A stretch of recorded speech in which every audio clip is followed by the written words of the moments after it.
Another Ants on a Rock video. Welcome to the Ant Corner. Just a quick video to give you an update on my colonies. So this is one of my colonies of Mimicaruba, known as the Shaolin. Not any ants in the outworld at the moment. They have been doing alright, and I do keep them in high humidity, but they don't seem to be laying any eggs at the minute, so we're going to see what happens with them. Next, we got Mesobarbarus. They're doing really well, nice pile of seeds in there. I always keep that topped up. They're currently living in both test tubes. I think the queen's still in the test tube she come in, which is now completely dry. They have moved brood and some of the workers into the second test tube I provided, and they blocked it up with some of the cotton they moved across, so that's all going well. Again, can't see any ants in the outworld at the moment. Was that one? No. In here we have one of my Campanopus species. Again, no ants in the outworld. This is still a very small colony. We normally get like one worker come out a day. That's about it, to be honest, but like I say, small colony, slow growing, and they're fine, they're getting there. And you can see I've got a heat cable just under the front of the test tube there, just to provide a bit of warmth if they do want it. They're a North American species of Campanopus, so I expect they're used to a bit of warmth. In this one we have my redhead Mesobarbarus, recently moved from my cupboard. The queen now has 2 workers, and as you can see I've provided a few crushed seeds.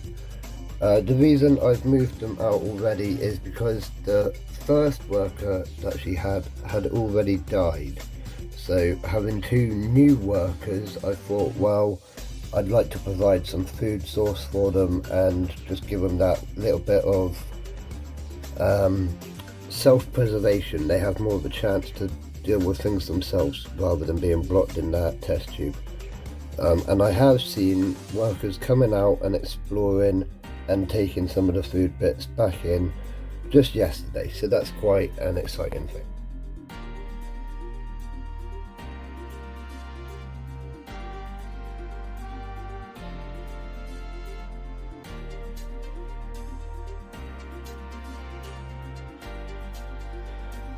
Going over here, we have one of my colonies of Colonies niger. You can't really see much in there at the minute.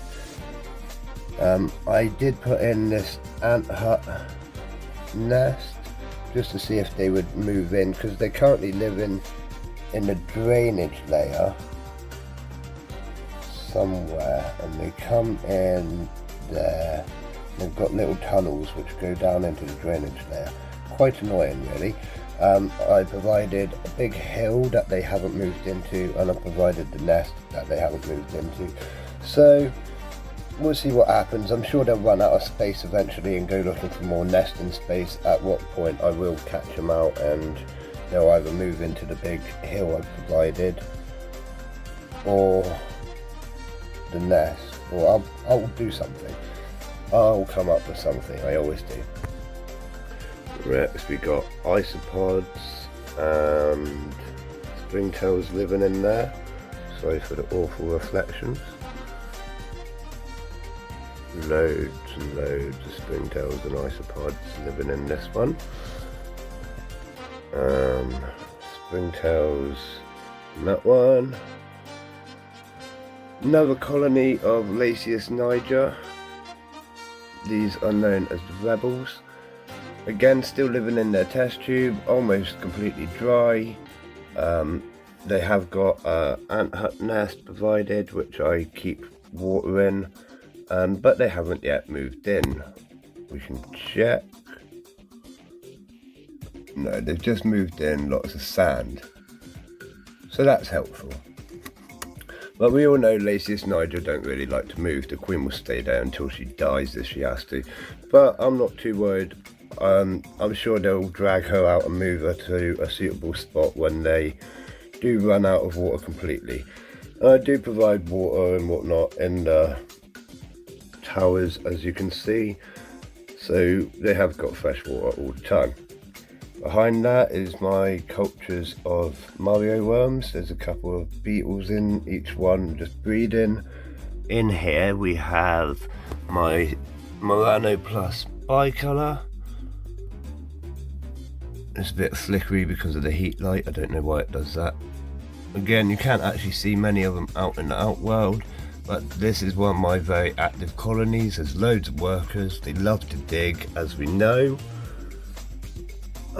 They are a beautiful species of ant, if we can see any. It's normally you have to look for a few minutes and then they just start appearing everywhere, but I think they're not going to show themselves to us today. So we'll move on up the shelf. In here we have another species of Camponotus, Hercularis I think they're pronounced.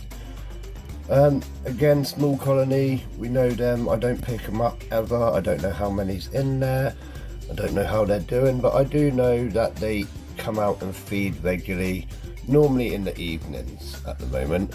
And this sphagnum moss ended up on top of the cotton candy for some reason, so they're definitely out and about and active. Next, we have another colony of Lasius niger. This is my biggest colony of Lasius niger, and it's the one my daughter helps look after.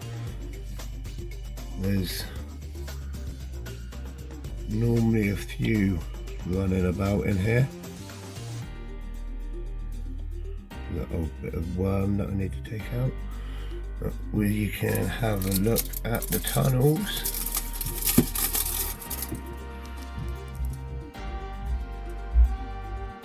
See what they're doing. So that's pretty cool.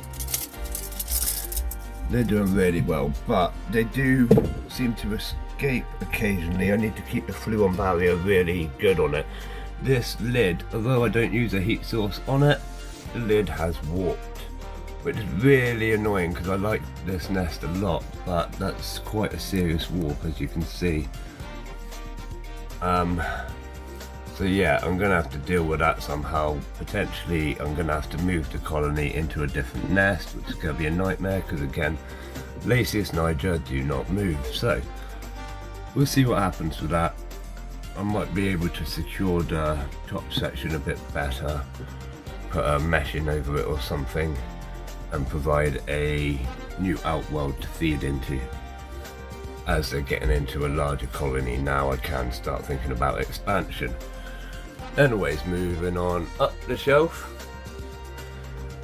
This is my newest colony of Myrmecoruba. I'm going to be doing a little review on this very soon, in the next week or so. There is one running about in the outworld. There's normally quite a few. This is a great colony. There's loads of them. They smash it out. Feeding them is pretty awesome. Within seconds the place is swarming and they're running through the tunnels, and yeah, it's pretty cool. They're going to be moved out of the test tube very soon and into the nest. And moving up to the top shelf is the other Myrmecoruba, known as the Red Army. They are down to 3 workers and the queen due to accidents and other mishaps. Basically, the colony just died off and it all went wrong for them. But they're still feeding. I provide it on the cotton wool so that they don't get stuck. They still taking on their protein and they're living in this test tube quite happily. And I do see them quite regularly. I have a feeling the queen is producing more eggs and doing quite well actually, so that's quite positive. And that's about all for these colonies at the moment. I'm not going to show you my Polyrhacus dives because you're going to have to wait for the multi-species tank episode for that. But yeah, feel free to tune in to the next video.